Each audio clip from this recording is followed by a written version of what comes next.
but I like to call your attention to the fact that she's outside Turkey, and I always wonder whether she would have the same freedom if she were in Turkey, employed in Turkish university. I like to make 4 comments about issues that she raised. First of all, she said that the Takvim Vekai, the official organ of the Ottoman Parliament, is not available. It is not available because the denial of the genocide began right there and then, in 1919, when these issues were published by the Ottoman government. Within hours, people went to all the places and collected the Takvim Veka issues. It was just a formal accommodation for the victorious allies to show that they printed, but immediately they collected. But some members of the Armenian members of the Turkish court-martial were very quick in gathering a couple copies. So there are only 2 copies of this outside Turkey. One is in the Armenian Patriarchate of Jerusalem, all the issues of Takvim Vekai, and then the Nubar Library in Paris. Nobody else has any copies, so they are not available. Now, she pointed out that there was no assimilation because there was no intermarriage between Armenians and Turks. Here is the heart of what I consider the Turco-Armenian conflict, because, as you know, I define the genocide as a resolution of a conflict. And the reason for that is a very key element to understand the genocide, the social structure of the Ottoman Empire. It was strictly theocratic. The Ottoman Empire was a theocratic empire, not an ordinary theocracy, but a theocracy predicated upon Islam. Islam does not recognize equality for non-Muslims. Giving this subordinate and sometimes subjugated position of Armenians, it was inconceivable that there could be intermarriage. So segregation and exclusionary treatment was predicated upon the dogmas of Islam. A Turk could conceivably marry an Armenian woman provided that she would convert into Islam. But any Armenian who dared to marry a Turk, it was almost like a death sentence. So all conditions of assimilation were precluded by the theocratic structure of the Ottoman Empire. And this is the reason why I think the entire structure of the Ottoman Empire was, from its very beginning, pregnant with conflict. And I dare say that the disintegration of the Ottoman Empire was the clear outcome, the result of the inability of Ottoman authorities to resolve these conflicts by ways other than massacre or violence.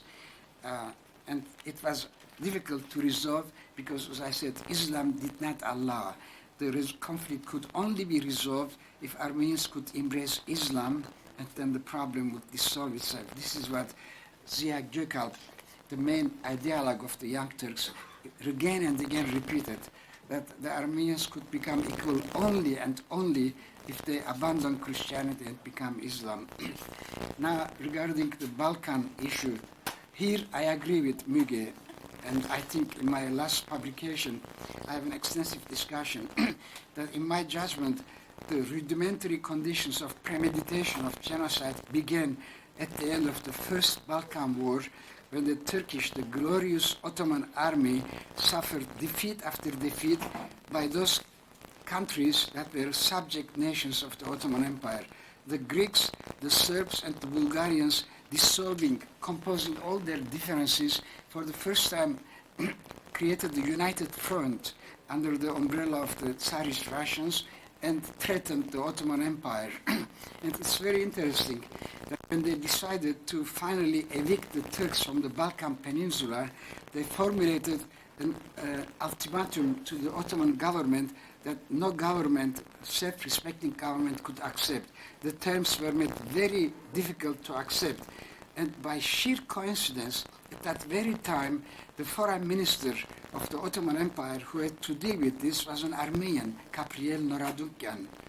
Turkey categorically rejected the ultimatum, and so began the First Balkan War. And it's very interesting. when you study the demonstrations that took place in the streets of Istanbul prior to the outbreak of the First Balkan War, you will see how confident the Ottoman Turks were that they would smash and defeat all these countries. And Talat and young Turks in Armenian, with some Armenians, cursed, said, Bulgarian dogs will smash you within 24 hours. Greeks will throw you into the sea.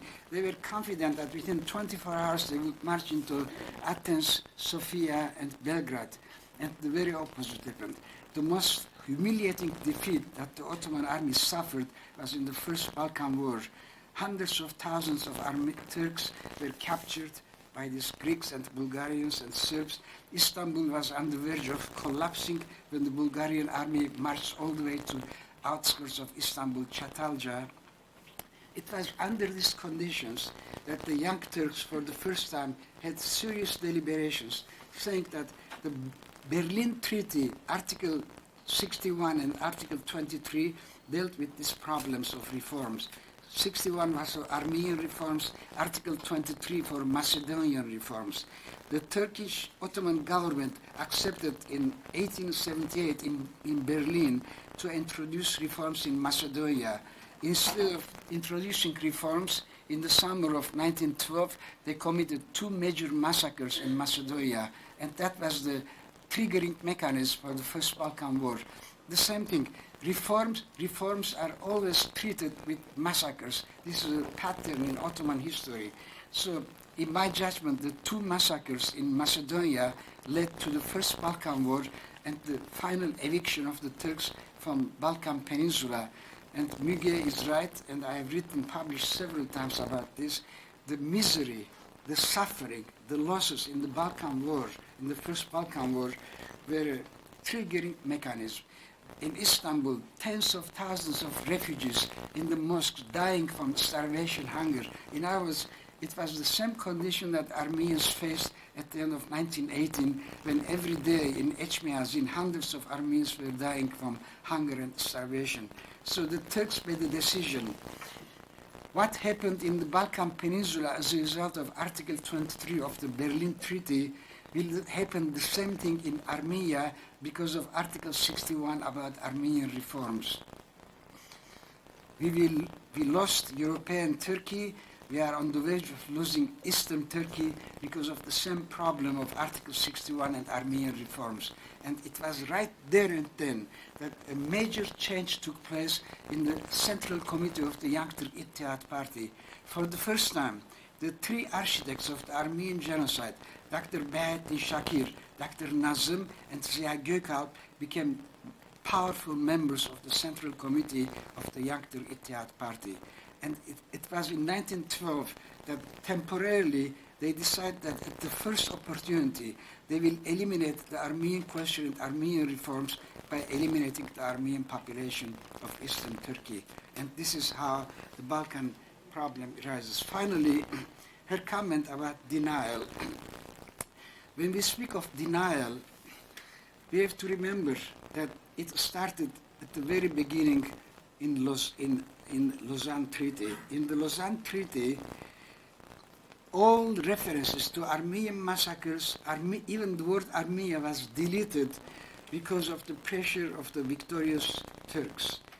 In several articles provided for restitution, punishment, and a number of other things for the benefit of the Armenia. In Lausanne, all of them were eliminated, and to add insult to injury, the Turks said, remove all references to Armenians. And so it was the Lausanne Treaty. In the Lausanne Treaty, the denial was made part of international law, because when you don't challenge the Ottomans that there was no massacre, İsmet İnönü repeatedly said that there was no massacres, and they didn't challenge, this became in default part of international law. There was no massacre, there was no genocide. Now, you know, in the history of human conflict, rarely, if ever, will anybody who escaped punishment, who escaped detection, will come forward and admit guilt. I think it is illusory for Armenians to expect that under conditions presently and in the past, Turkey will have any reason or motivation to say, yes, we did it. Why should they? And I submit to you that had the Nazis emerged victorious at the end of World War II, the Jews today would be in the same condition as the Armenians. The victorious, haughty, arrogant Nazis would say, Holocaust? What Holocaust? In 1918, when Turkey lay prostrate and sued for armistice, for about 18 months before Kemalism emerged, when you read Turkish newspapers, when you listen to the speeches in the Ottoman parliament, what a crime we committed, confessions, admission of guilt. Even one Turkish minister, wartime minister, Cevat, as far as I know, he's the only one who not only admitted guilt, but he also spoke of the need of restitution for the Armenians. Economics Minister Javid made this statement. So throughout, for 18 months, in Turkey, it was the same mood that prevailed in Germany at the end of World War II. Recognition of a major crime, and the famous Turkish feminist writer Halide Edip in the Turkish newspaper Vakit wrote a major editorial, the title of which was, "We committed a major crime against an inoffensive Armenian population." This was the mood of a defeated, prostrate Turkey. But unlike in Nuremberg, at the end of World War I, the French, the British, they began to bicker among themselves. Who is going to get Adana? Who is going to get Smyrna?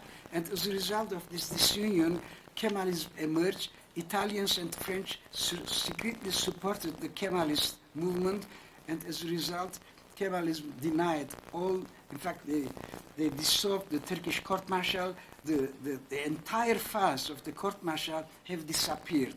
Nobody knows what happened to them. So denial is a problem of a function of power. When you are powerful, you have no reason to admit guilt. So I think the problem for Armenians, I mean, I have been asked, is there no hope?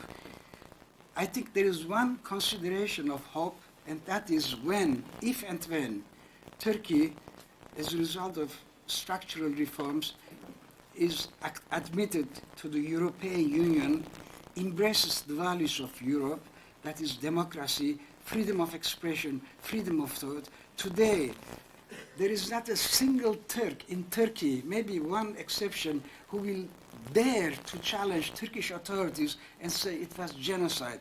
Two or three of them, but they are still careful.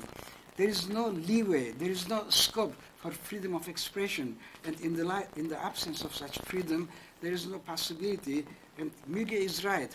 The huge multitudes of Turks today are ignorant of the facts of the Armenian genocide. And I think there is a middle class now raising intellectuals who are aware of it, but they don't dare to come forward openly. So therefore, I think under present conditions, there are 4 elements in Turkey that are involved in the problem of recognition of genocide. First and foremost, the Turkish government. Secondly, the government behind the Turkish government, Derin Devlet, the pashas, the cliques, the generals that run the country on important national security issues. Then the intellectuals, the academic community, and finally public opinion. So, but because there is a hierarchy of power, as long as the pashas, the generals, are the last word in the National Security Council about issues dealing with genocide, I am very pessimistic about any possibility of any illumination and enlightenment of the Turkish public and the Turkish academy. Therefore, all we have to do is push outside Turkey academic exchanges in the hope that at some time this freedom will make inroads into Turkey and then enlighten the intellectuals and the young students and the public opinion, and then we will welcome the opportunities of reconciliation. Thank you. Thank you very much. We have many more questions than we can entertain, so my apologies. Because Professor Dadrian had a chance to respond, I'm not even going to ask any of the questions addressed to him. I'm just going to invite Professor Göcek to respond to some of the questions in a kind of a summary way, to respond to it, because we have lunch, we have awards, we have programs. My apologies. Well, I have received a lot of questions, so I'll just try to bring together a lot. One thing that you may be interested to know is that I did give a talk similar to this one in Turkey. I mean, so in a way, one does. I mean, of course, I am extremely careful to always do things in academic settings, because that is the only place where, obviously, one should go by the rules of scholarship and, discussion of events rather than, promoting one agenda or another. And it was very well received, and we had an interesting discussion afterward. I have not had any pressure from the Turkish state or the U.S. about my scholarship. That is one of the questions. No, I have not. And I think that is also significant. One could argue that that is particularly, probably contributing factors to that are most of my publications are in English. Only one of my books has been translated into Turkish. So I am not very well known in Turkey. And I also am careful not to have a high profile in Turkey and sort of be a part of the media or write or, about these issues. But I mostly prefer the scholarly medium. Actually, the one group that I have had aggressions from, interestingly enough, are the Turkish Americans. At least some virulent ones have sort of decided that I am a traitor to Turkey, and am in the pay of somebody, but they never say who, so I can't collect what is my due, obviously. So I urge them to, if you ever come across one of them, it would be nice. And I was talking to some people in Turkey, and they too, most of the virulent attacks they've had are also from Turkish Americans, which is very interesting, of course. That brings the whole issue of what happens to communities when they are as minorities. I am not as pessimistic about Turkey as Professor Dadrian is. I think there is hope, because in Turkey there is also true, of course, there is a lot of pressure, but there are also very important cracks and openings and opportunities which are not as easily covered anymore, and that probably, or maybe let open. I think I have been thinking about the sort of rather sort of firm paternalistic rule Turkey has had. If they decided today to sort of say, okay, free, everyone can speak their mind, it will be chaos. There has to be a gradual transformation. Even though the military certainly is very important in setting policies, I think that within the military there are also divisions. I know there are within the, Minister of Foreign Affairs. It is not like the Turks are sort of all brainwashed and under repression. A lot of people think, a lot of people have very different varying opinions. It's just that they haven't yet come together in a concerted effort, because there are so many different things that Turks have to worry about. Economic survival and the economy and inflation being one of them. So I think we should with time, more is going to happen. This issue has been written. Scholars are not totally gagged, even though, they're at state institutions, in state universities. There are more there's more pressure on them, but it is very difficult to know whether the pressure really comes from above, all the way above, or if some people make it their own personal responsibility to pressure others. I mean, I've been told by other colleagues in Turkey, are you nuts? I mean, why are you taking on this issue? You shouldn't. Don't you think about yourself? I said, why? I mean, why am I a scholar then? I have a moral and scholarly responsibility to report what I, write about or think. And I am planning to, as I said, publish a book. So it will be, coming out. And already there are a couple of publishers in Turkey interested in translating it immediately to Turkish. So it will come out there as well. I think, what about the current government in Turkey? Does that make a difference? It may not.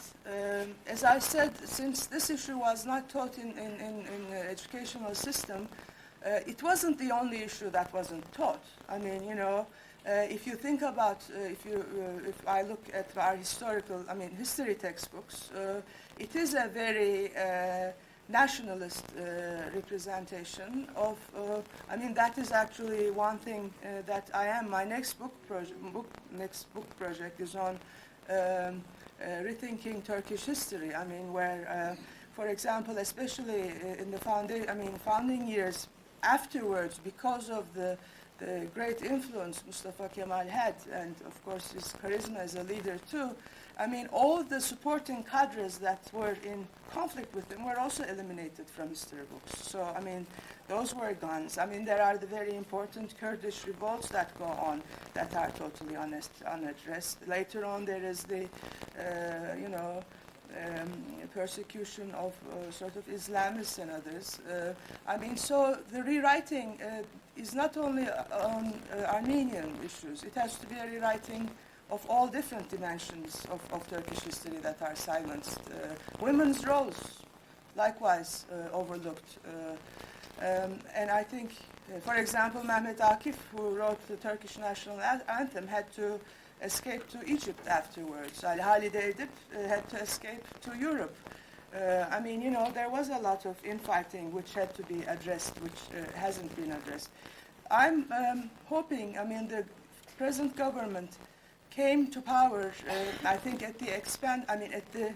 against the wishes of the state cadres, and it has had popular support. One thing they would have is empathy, because they themselves have been seen as the other, and I think that may give them more of an opening and more empathy to other similarly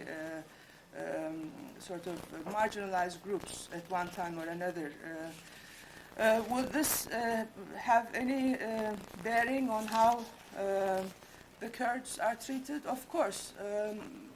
It has bearing on all issues of prejudice and violence.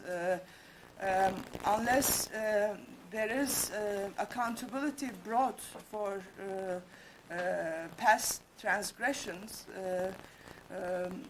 the transgressions that occur today in Turkey would be normalized, and they are. And I think in a way violence becomes condoned unless you do make people at least accountable for what happened in the past and acknowledge what happened in the past. Are the archives used freely? No, they're not. And this is what I told Aras Arafyan before he went. I said, Aras, great, go, but you will not be able to have access. I've been working in the Ottoman archives since 1979. I worked extensively because I use archival material. When the topic did not concern a minority group, I had no problem. I could get, and my earlier work was on the 18th century. I could get all the documentation I wanted. Then I wanted to do a comparative education project where I wanted to compare the westernization or the Western ideas in the Western-style schools of a state school, Galatasaray Lyceum, a semi-missionary school, Robert College, and a minority school, and I chose Üsküdar Gemaran as the, and around those I was going to look at, the material in the archives on these three schools in particular and the larger educational system in general. Whenever I asked anything concerning the Armenians, they don't say, we can't give them to you. They say, it's missing, we can't locate it, it's in bad shape, it's falling apart, it's been miscatalogued, misplaced. And then I did go to them and I said,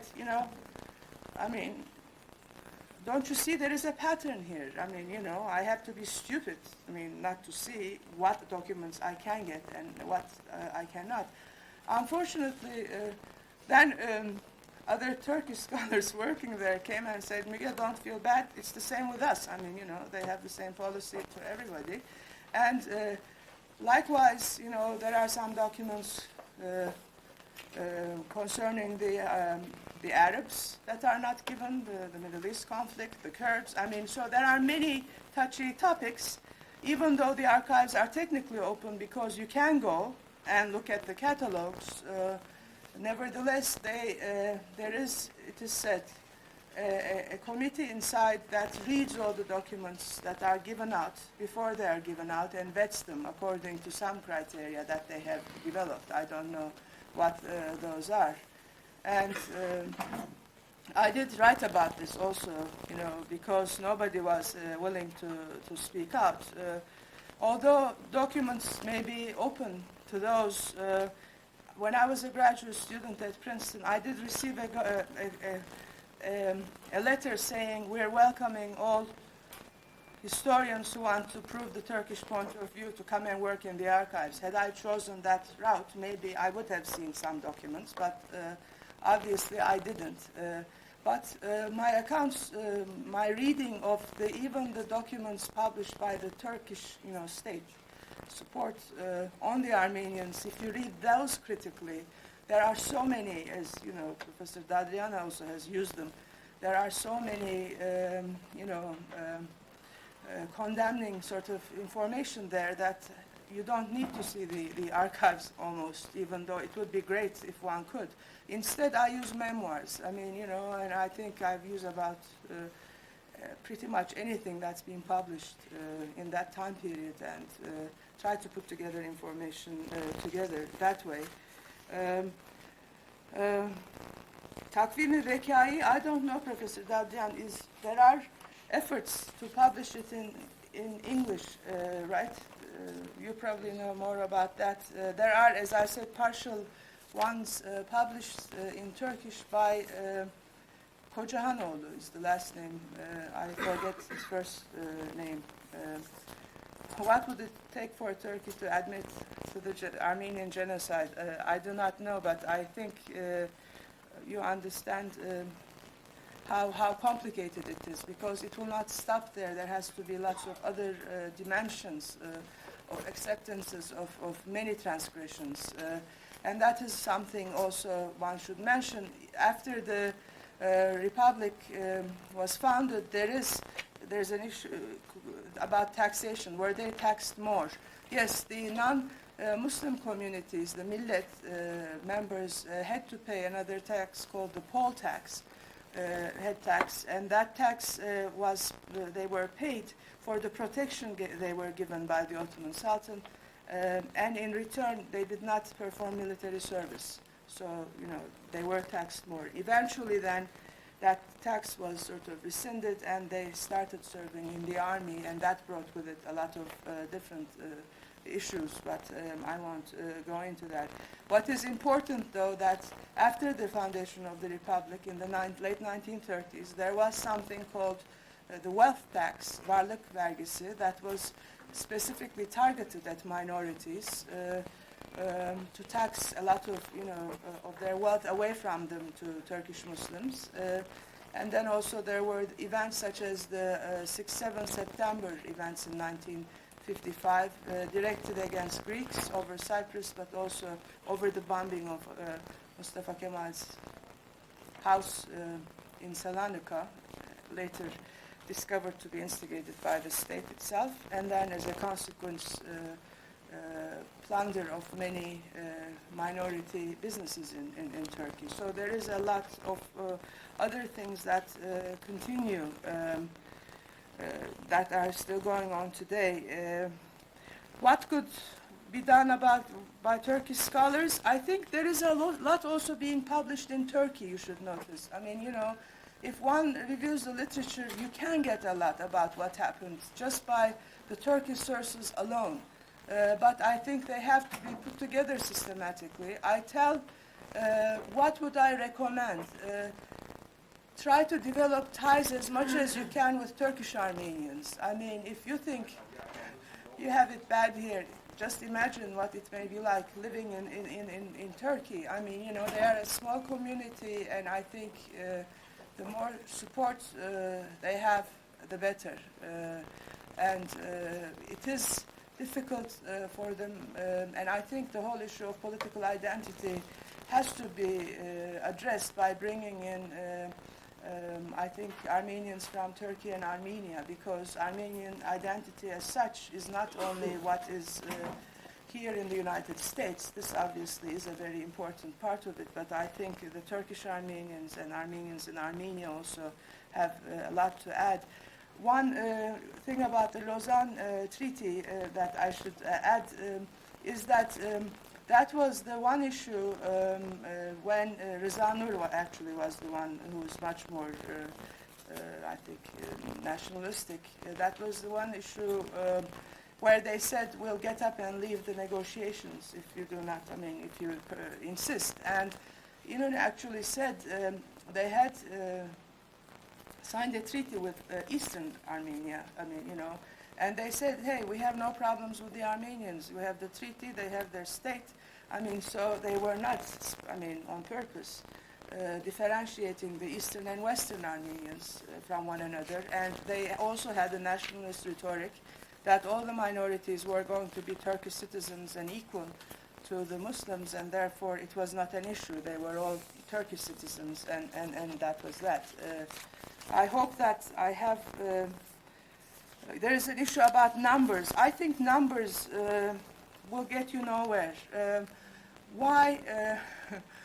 First, I mean, what is a good number for you, significant number? I mean, you know, if you kill people, does it matter whether, I mean, you kill 100 or 100,000 or a million? I mean, you know, it's not the numbers that make it significant. I mean, you know, I think it's the event having occurred at all that's important, and to make sure it doesn't occur again, and to make people accountable for it.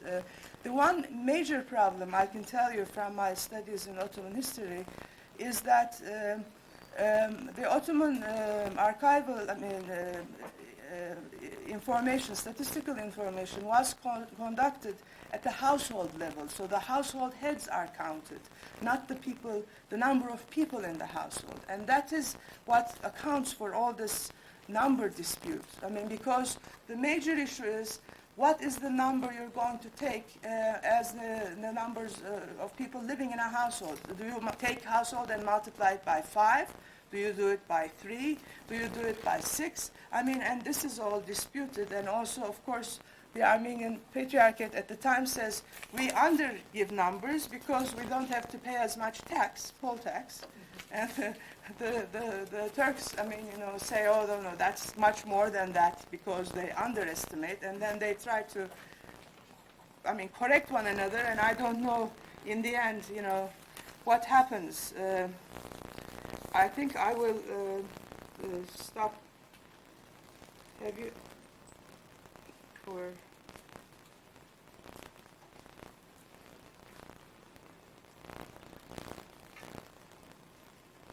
yeah, one should of course discuss both sides of the victims, not only the Armenians, but I do not at all underplay the fact that millions of Turkish Muslim men especially were killed because they had to fight wars for 10 years, you know, starting with the Balkans, and then the First World War, and then the Independence War.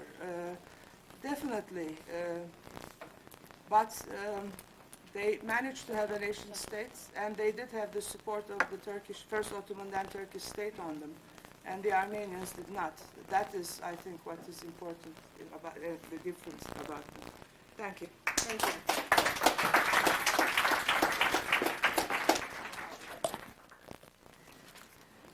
I'd like to thank the speakers on behalf of all the organizing committees and associations and the American University, myself and you. Let's give a big hand to both of the speakers.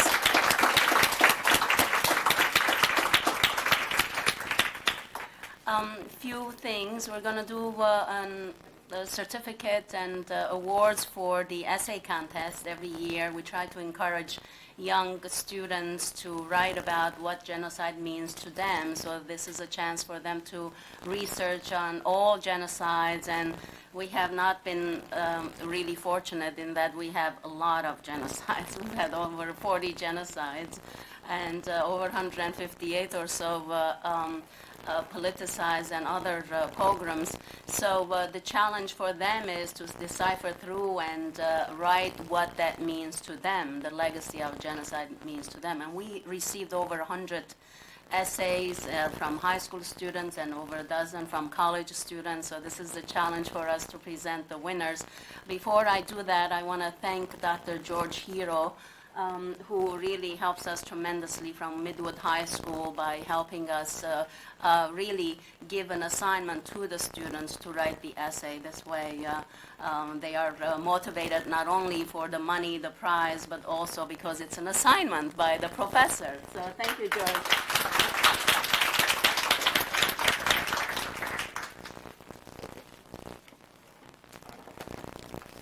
I first would like to invite Ms. Ginger Armas, who will receive $250 in cash and a plaque for her work, and she's doing research on the effect of genocide on survivors, and I'd like to invite Ginger Armas to receive the gift. Please help me.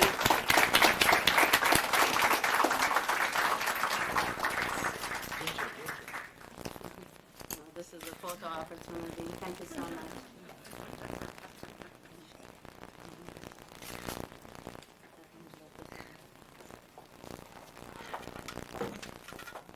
Now we had, for high school students, we honorary mention. Thank you so much. One for mom. The flash didn't go. There we go. Thank you. Thank you so much.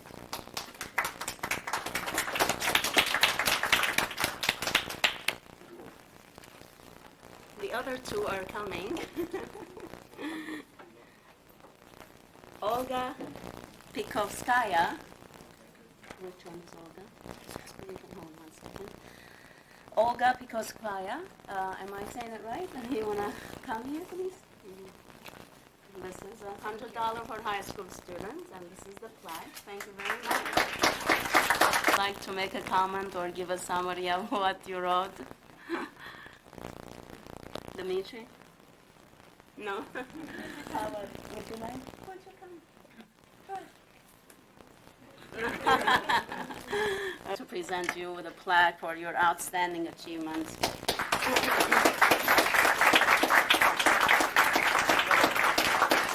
Outstanding Achievement Award for Professor Balkan Dadarian's exceptional work in all genocide studies. Thank you. The lunch is being served outside. Before you go on, suggestions for the next step and the future. But let's try to go step by step, as you did in the groups, to talk first about the catharsis, the feelings expressed, then about the empathy, putting yourself in the other person's shoes, and then the recommendations. So I'm going to call on different facilitators. You can talk from your own place where you're seated and respond to the issues that we talked about on the overhead that I showed earlier. Let's start from the Turkish group, and to my immediate right, Professor Yunus Tunçel and Dr. Murat Paker co-facilitated that group. Let's hear from you two, starting from Yunus, and then we'll hear from your observer, who is Dr. Jerry Piven at the end of the podium. Okay, regarding catharsis, can you all hear me from that? Regarding catharsis, from the participants, some of them I hear that they are ready, at least some people are ready to show compassion, share the sufferings of Armenian people. I think that's their immediate response. Some of them are not ready to accept the term genocide. I think they find the term too loaded. We try to understand why it's difficult to accept the term genocide, but we didn't have enough time to really get into that much. There was another point that I observed among the participants that well, I don't know how to put this, but they are feeling that Turkish people and also Azeris still suffer, but that there is not enough compassion shown to them from the Armenian side. So they are implying that if you are going to have compassion for one another, it has to be reciprocal to whatever our sufferings may be, in whatever capacity and in whatever scope. But that was my impression, my understanding of what was said in our meeting. Do you want me to move on to the other recommendations? So let's hear Murat's perspective on that, on the catharsis, and then if it's similarities, then you can... Well, in the psychoanalytic sense of the word, there was no catharsis, and you shouldn't expect any catharsis within that brief period of time. My strongest recommendation for these kinds of panels, again following some psychological theories, brief exposure shouldn't be preferred. If you cannot have the full exposure, because brief exposure might be more harmful than no exposure. Within an hour, it's impossible to cover these pretty complicated, multi-layered subjects, which is especially true, I guess, for the people from Turkey.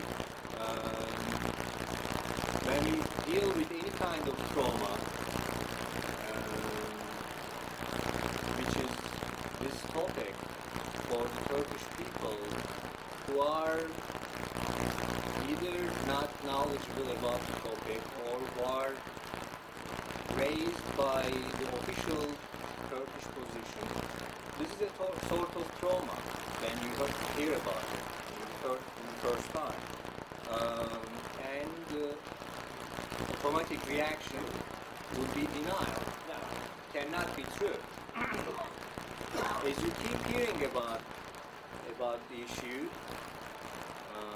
as you start to think about the issue, then the next phase comes in, which is confusion to some degree. Can it be really true? Only after going through those phases, denial and then following denial, confusion to some degree, then we can come to terms as much as possible. In my main experience in our group, within a very brief, very insufficient period of time, within an hour, there is a certain degree of confusion. Fortunately, denial phase for our participants, which are not representatives of larger Turkish society at all, they were not at the denial phase. But there is a certain reality of confusion, which is very natural, which is expected. And there were perceptions in the group like the composition of the panel was not balanced. They were not representing Armenian and Turkish points of view in a balanced way. They were more, that they were biased towards the Armenian perspective more. There was not enough recognition of the sufferings of the other side. These are all pretty common reactions to me when you are in the confusion phase, and I'm not using confusion in any way, in any bad way. This is a very natural process.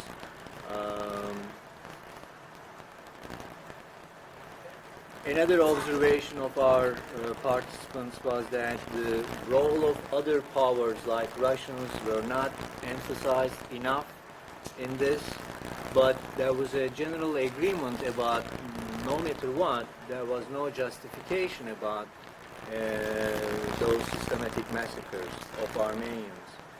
And a few of our participants also mentioned the fact that we are so similar. We are all Anatolians, and we cannot really, we cannot separate us from each other. So we are that similar, and that observation came with a very compassionate tone, which I found very important.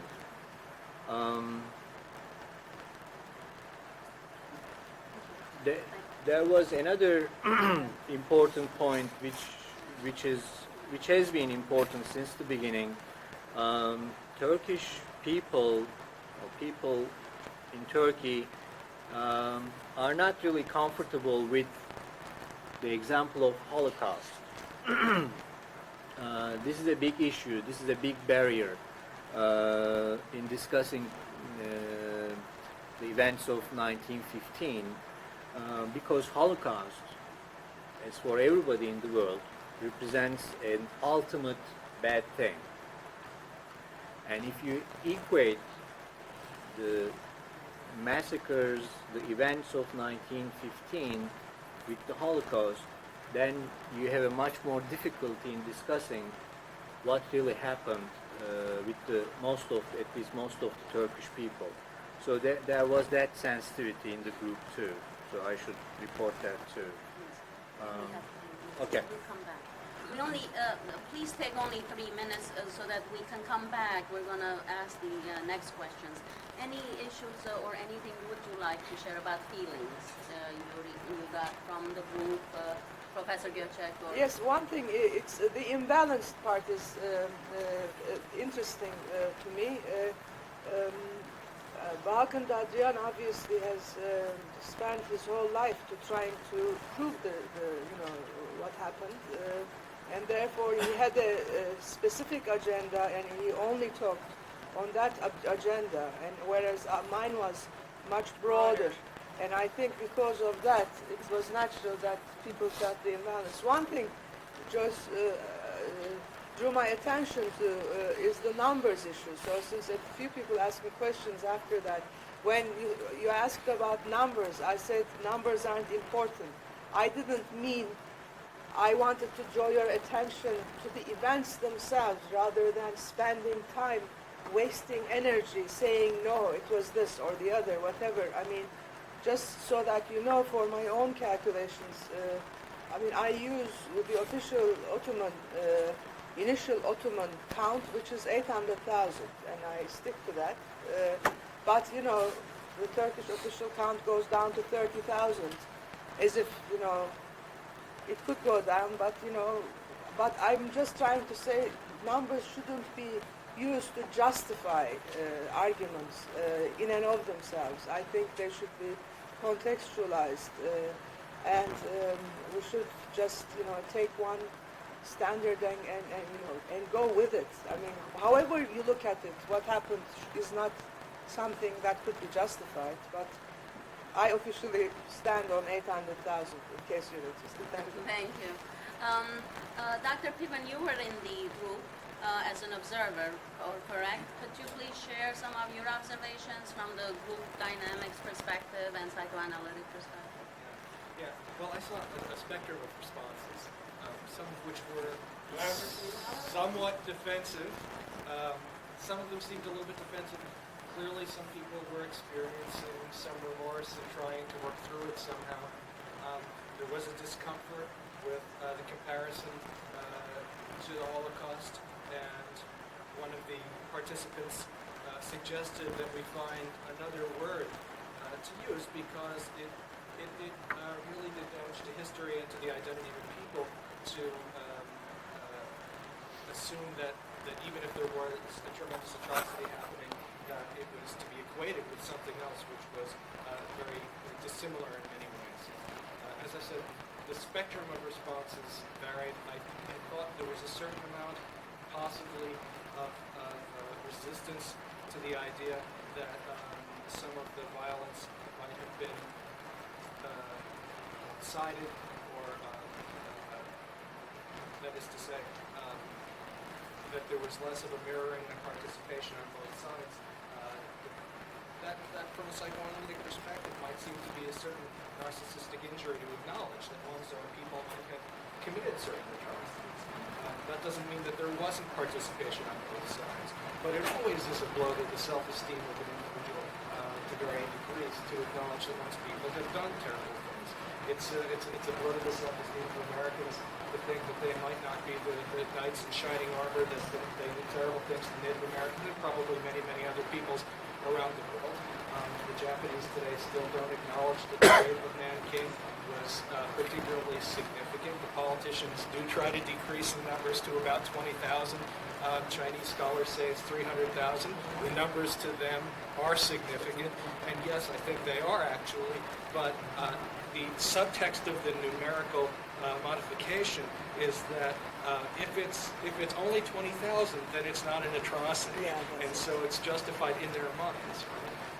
But what this means is that the numbers take on a signification, and that the question becomes epistemological. If we're arguing over facts and we can't really even arrive at a certain consensus, it means that we have an emotional investment here. That's much more difficult to tease out than the simple facts. That being said, I also saw not just resistance and intellectualization, but I thought real remorse, and finally, in conclusion, one member saying, any violence, any suffering is unacceptable. These are human beings, our human beings. The differences are not nearly as significant as the fact that we are all engaged in a human community. And I think that was a deep level of acknowledgement. Thank you. Let's look at the groups with Dr. Kalayjian. Yeah.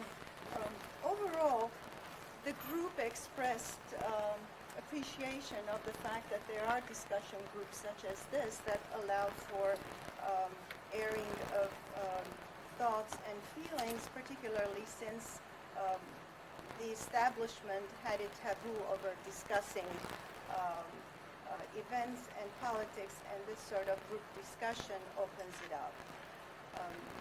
The discussion about emotional catharsis was not possible, even though I tried to veer the discussion on the emotions. There was a lot of other concerns that came forth, and the issue of validation of a victim's emotional pain as a way of healing did not find ground in this group discussion. And I'll explain. Some of the concerns were that, of course, there was appreciation of Dr. Gocek's courage in coming forth, and of course, some saw an imbalance of the topics. There were two different topics.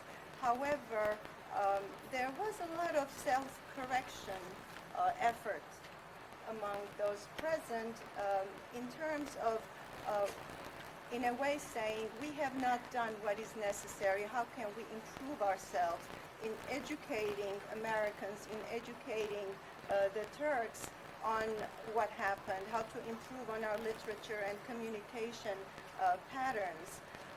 There was discussion about improving leadership, improving negotiations, Well, you're covering your recommendations as well, because I had asked only the feelings. We'll do the recommendations later. So there In was terms not of possible. feelings, Yeah. there was only discussion about how disturbing denial triggers, how much disturbance denial triggers. Beyond that, it was very difficult to elicit emotions that are very deep. But with the third eye, I could hear the pain, the pain that people and generations have experienced. There was talk about the size mattering. There was talk about, in terms of reparation, symbolic gift of recognition, the symbol being Mount Ararat. Okay, so we'll do that later with Right. the recommendation. Let's Right. focus on Dr. Axel. What do you think? Being an observer in that group, what did you see? What are some of the feelings expressed in that? What I heard most distinctly was the pain of isolation, the pain of non-recognition, and the frustration of not knowing how to make one's voice heard. Thank you. I want to report on the group, the second group that I facilitated. There were a lot of similarities in that there was enormous feelings of being impressed and appreciated that this kind of dialogue is taking place.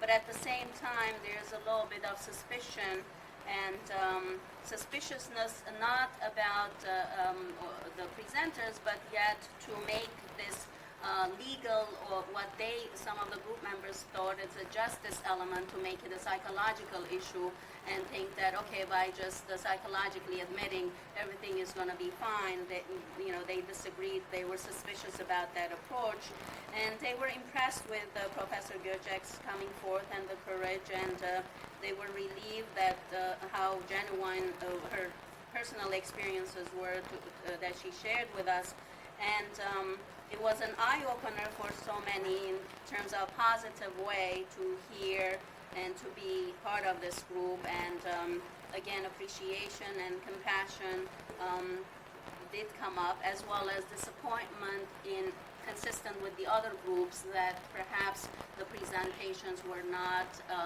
on the same level or in the same breadth or in the same depth or approach.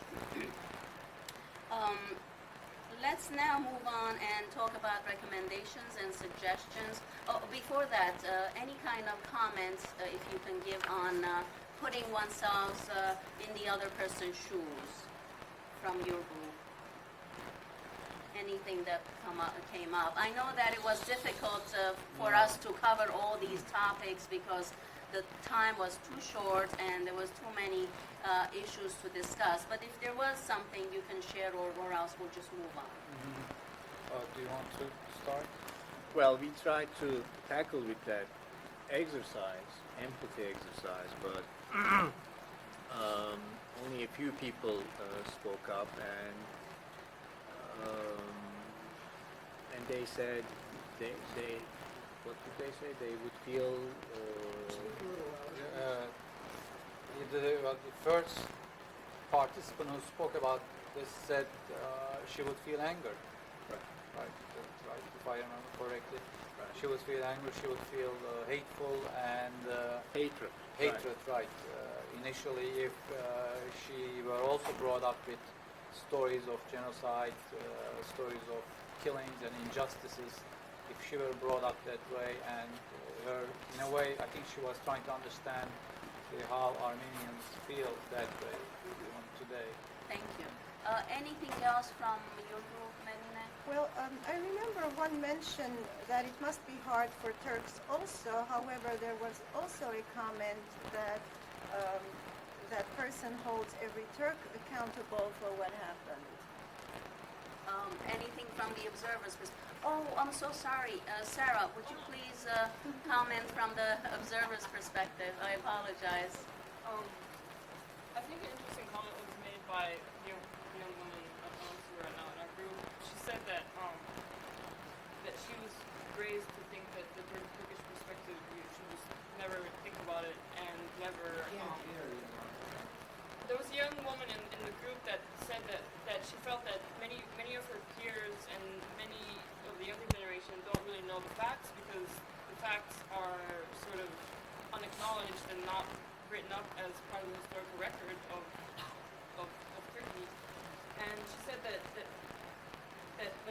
she was taught to just think that the Turkish side was always wrong and you should never believe the Turkish side because they're the enemy. And so there's this like hate being instilled in people at a young age. And she said that it was very helpful for her to hear both sides.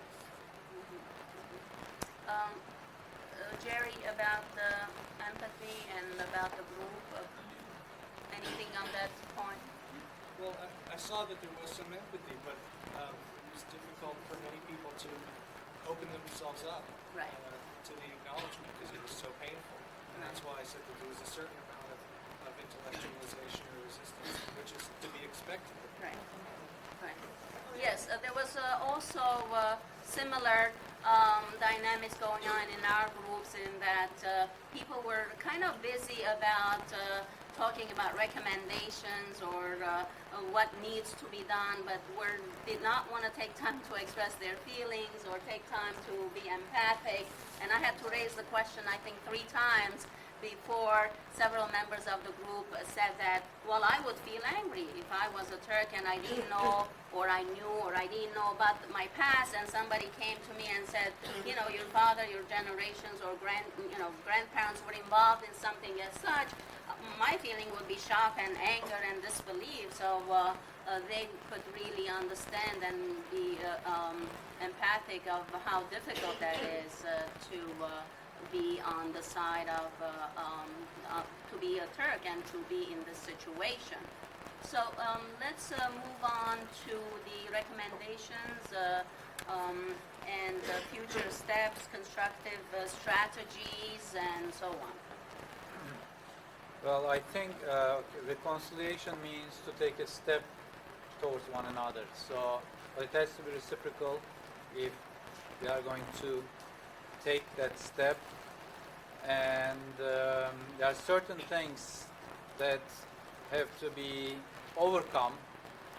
That's one of the things is demonization, to see the other side as demon, as embodiment of some evil. I mean, it's that goes with also the problem itself, which is nationalism, which I talked about in my first presentation in our reconciliation efforts. I think we have to understand this problem of nationalism, which still exists today in different forms maybe. The other important issue is how we can look at the past. For me, the important thing is the present, to maybe create a better future, and to understand the past is important, but not to get stuck with it and move forward. But I'm not denying the past, of course, opening up everything, looking at things from different sides, but also moving ahead, and to look at history at a micro and macro level, to understand issues at a deeper level. I think part of today's difficulty is being superficial. I think we need to go and look at things at a deeper level and in their multiplicity, both to look at issues independently, but also in their connectedness, both to look at, in the case of genocide, to look at what happened in that micro level, but also to look at the larger issue, and to fight against chronic injustices, hopefully to create an international peace. One more point, these efforts are good, but I think, I said this earlier, we need to maybe have other activities so that people get to know each other in different capacities, and not just academically or psychologically, but I don't know, socially, artistic domain. People hate each other because for the most part they don't know each other. So if they could, their relationship can become concrete, I think some of those problems will naturally dissolve, but it will take some time.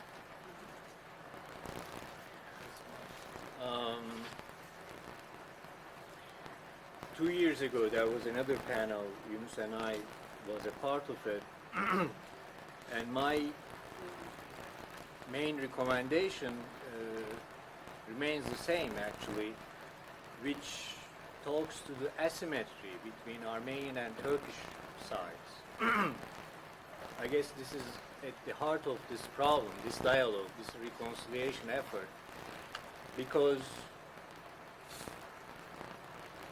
we like it or not, this is the fact. This Armenian, the events of 1915, we call it genocide or systematic massacres, whatever we call it, those events are the number one agenda item for the Armenians, and it's very important for their national ethnic identity. For the Turkish side, this is not number one agenda item, and it cannot be number one agenda item, because Turkey has to deal with, and Turkish people has to deal with, many other things, current things, starting from economic problems, Kurdish issue, a lot of democracy in general. If you push Turkish people to make this number one agenda item, you would make them defensive, and you cannot establish a constructive dialogue. And you cannot advance the discussion, the dialogue around this issue by isolating it from the general democracy problem in Turkey. Armenian issue will be resolved in Turkey gradually in time only if we have a full, reasonable, reliable democracy there. Only if we can resolve our current, for example, Kurdish problem there. We cannot skip our current problems and deal with the Armenian issue. And this might be very tough to accept from the Armenian side, and I can understand that frustration, but this is the reality. This is not my preference, but this is the reality. When you have a patient in therapy, you have to start with the most recent, most current issues. You cannot go into the childhood issues at once.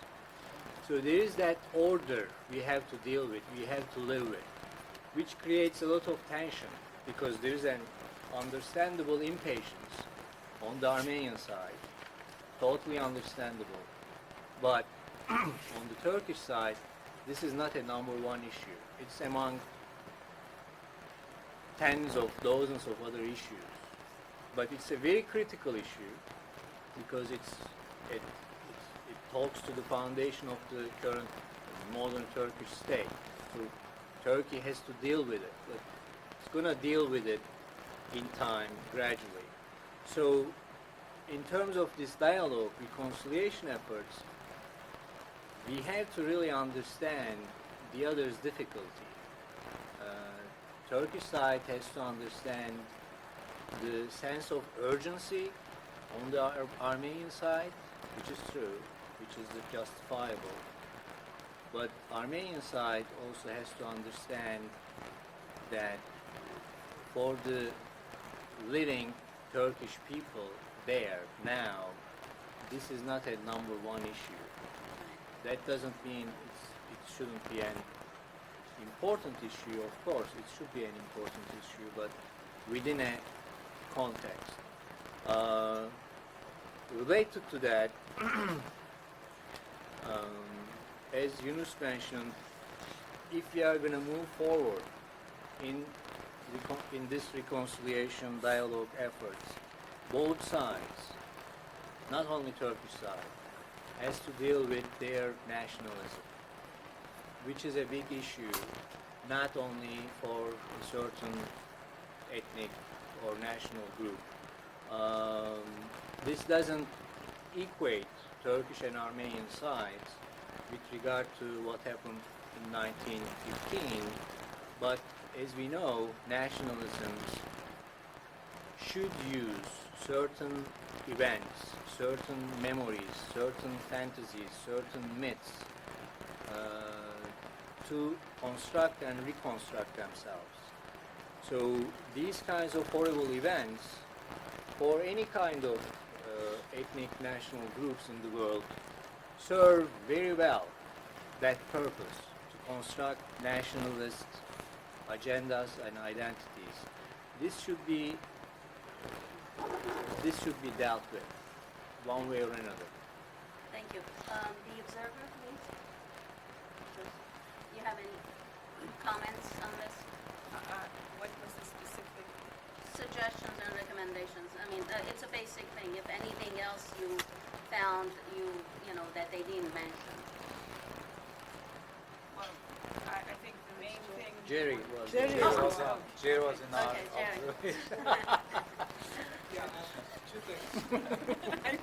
You should have produced something. I'm a teacher. I couldn't Ad lib.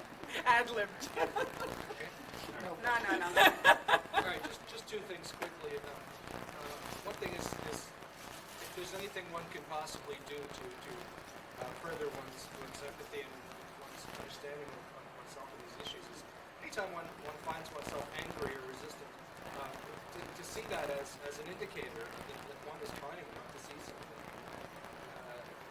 Even if one thinks one has a justification for being angry, and this may be the case, it's still a good way to read oneself. In addition to what my colleague said about myths, another way to look at myths in terms of the mythic history that's built up on either side is to read those, to read the language, to read the signifiers and the metaphors. To use an example, I mean, when you hear George Bush talking about a crusade, this is something that can be read in terms of its metaphors and its worldview, far deeper than you may know he's even saying.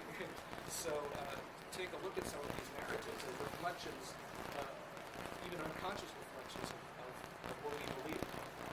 Thank you. Yes, I do agree with Murat that there are a lot of asymmetry, but I think the way I would differentiate it is that it's an emotional asymmetry because Armenia too is having incredible economic problems. They have blockade that is going on for 12 years. There's the Azerbaijani unresolved territorial issues. There's democracy. They're struggling for democracy since the collapse of Soviet Union. So the issues are multiple and immense. But because this is unresolved historic issue, emotionally it becomes a priority. And because on the other side, the Turkish side has been denying and it's creating anger, they're always trying to push it always in the bottom of the priority, and other priorities become more important. So in that way, I agree with you that it's emotional asymmetry in the needs of the two communities. Let's hear from Melina and your group about recommendations. Yeah, taking from that, it was my impression that the recommendations came from the heart, from the emotions.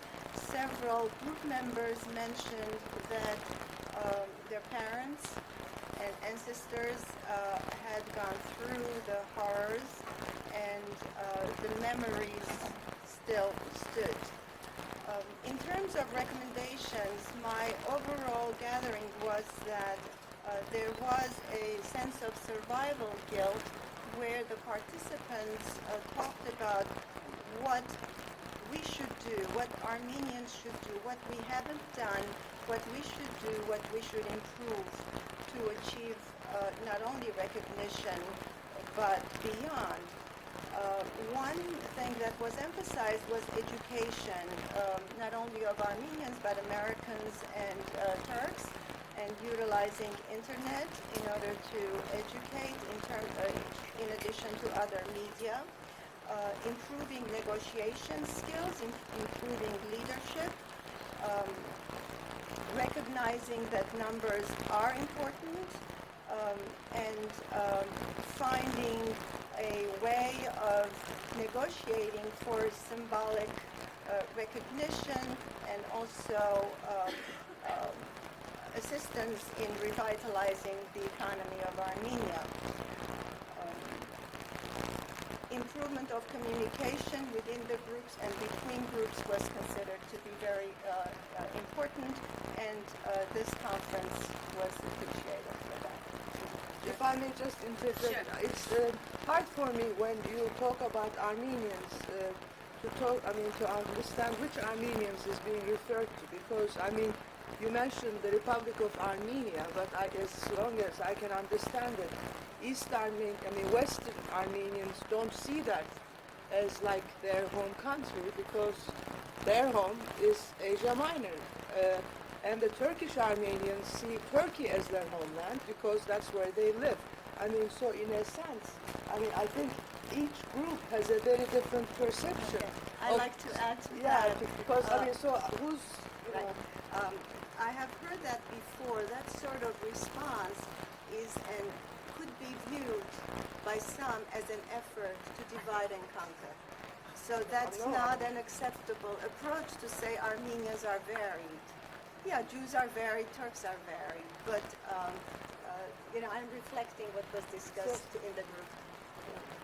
I think one of the things that sort of reverberates from this is our group, people felt a tremendous sense of isolation. And that's what came through. Identity, isolation, and victimization. They felt that. What I, for one, kept trying to push, as neither Armenian nor Turkish, were there are groups who are educating, there are books being written, there are people who care, who want to end victimization and denial for all groups. And that's what I was trying to put forward. But it was very hard for people to feel because they had felt alone as Armenians for so long. Thank you. In our group also education was emphasized, as your group mentioned, education not only for Turkish people, Armenians and Americans, but especially the youth. A young person, as Sarah mentioned, brought out that she didn't know much about it except her grandparents being dead and that experience and the pain. She didn't know any of the things that Dadarian talked about or Professor Göcek talked about. So she was really enlightened and she wanted more of those kinds of lectures that you don't get in university structured settings, that we need some other platforms for this kind of information to be shared.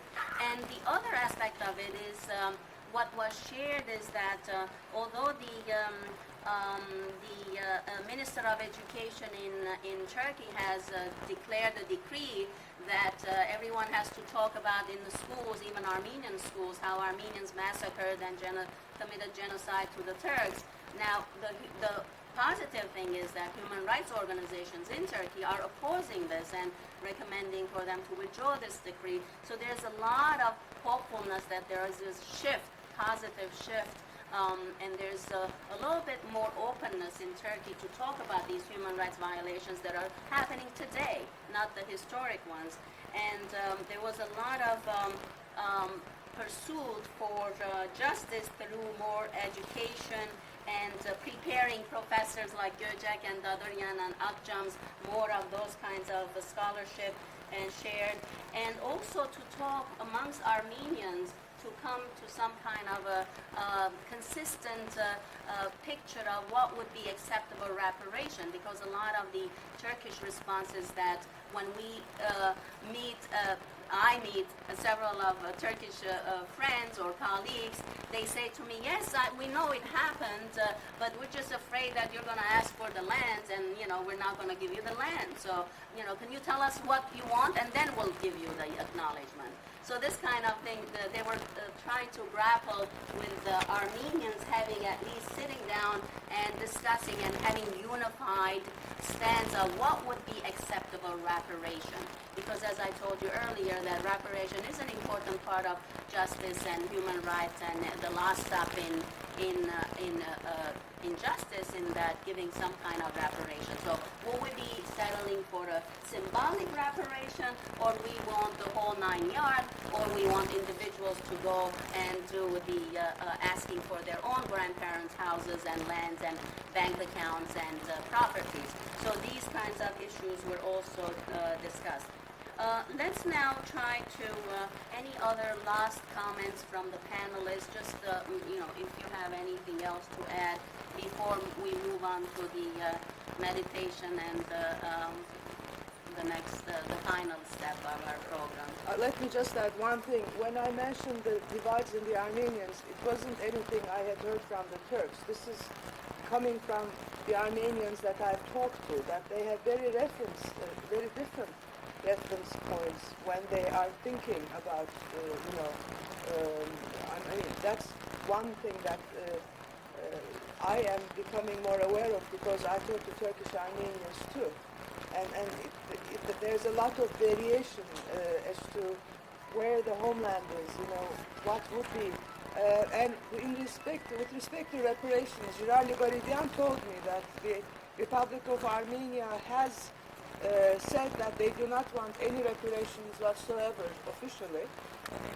There's also a tension Yeah. between what the state of Armenia says and, of course, that people in the diaspora say. Exactly. There are many different tensions that go on in different places. of Exactly, course. yeah. And this was not at all reported in Turkey, and that is not probably something that the diaspora Armenians agree with or don't. I don't know. I mean, that's all up to you. One thing that I would recommend all of you is to go to Turkey. I mean, I don't know how many of you have been there, or send your children. I mean, I think the more people interact with one another at a personal level and see for themselves what the world or that part of the world is like, I think the more there's hope for future generations. Yeah, I'd like to respond to that. I have been in Turkey. I have gone to my father's village. I have found his home, and I have very emotional reflections on that. Regarding Girard Ligoridian, he no longer represents the Armenian I know, government. of course, but And the Armenian government's position. In our group, there was talk about genocide, the emotional impact of genocide, and current politics, so that was sort of separated. Thank you. Can Anything else? can I add something Yes. regarding this? There is always a pull for both sides to see the other side as a homogeneous entity, which is a psychologically understandable pull. But as long as we see the other side as a homogeneous entity, forget about any reconciliation. Because that was the reason of genocide in the first place. Since the Ottoman government saw the Armenians as a homogeneous entity, since they equated a few maybe gang members or whatever dangerous entities in their eyes with the whole Armenian population, that's why they tried to kill everybody. So if Armenian side mirrors that kind of homogenization now, there's no hope. Armenian side will have to, with pain, will have to come to see that Turkish society today are extremely complicated, extremely heterogeneous, and there are so many different views. And most of the Turkish people, with various reasons, are not really happy with the current regime, with the current system at all. If, for example, one of your group members continues to see all Turks are guilty, there is no hope. Excuse me, your group members? no, if Who's you? hypothetically, No. you are. If I'm not mistaken, you reported from your group discussion one of your Oh, group this group, members. yeah. Right. Okay. That's true, right? One of them felt that he blamed all Turks. Right. Not If- blames, hold accountable. Accountable. If that's, for example, if that's the general approach, then we cannot expect much hope. Can I just say something? In our group, about that point you just made, in our group, we had a discussion about who was going to speak for the collective if there was all of a sudden a question from the government, what do you want? So I think that is important, at least as it was expressed in our group. But there must be some form of consensus and some solid response to that question if there is going to be a practical answer from. Thank you. Thank you. Now, I'd like to thank all the participants. participants and observers and facilitators and the speakers. And most of all, I'd like to thank you for taking the time on a beautiful day to share it with us. And I'm going to pass this sheet around for those people who would like to take part in small group discussions that we have, Armenians and Turks, coming together and discussing. So if you want to be part of that, we meet about once a month. I'm going to pass this around for you to sign in. Now, the last part of the program is trying to kind of let go and stand up and just stand up and start doing some movements that feels for you right, whatever it is, the anger, frustration, happiness, appreciation. Just start by swinging your arms and putting your arms up. That's what we're doing. No, that's part of it. Okay, let's just take your hands up in the air and shake it up. And then come down and shake it down like this. Just let it all out. Nobody wants to do the exercise.